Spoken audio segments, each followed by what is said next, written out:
A comprehensive guide to purchasing a landed property in Singapore. Are you considering buying a landed property in Singapore? Owning a home is a significant milestone, and purchasing a landed property is a major financial commitment that requires careful.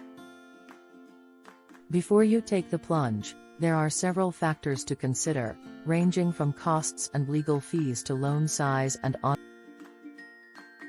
Moreover, the location of the property also plays a major role in the decision-making. It is important to consider access to amenities and public factors such as the proximity of shopping malls and schools should also be. Additionally, the condition of the surrounding area should be assessed as this can affect the resale value of. When looking at the cost of purchasing a landed property, it is important to note that the total cost of the property will depend on the type of property. There are different types of landed properties such as semi-detached houses, terrace houses, detached houses. The cost of these properties can vary significantly.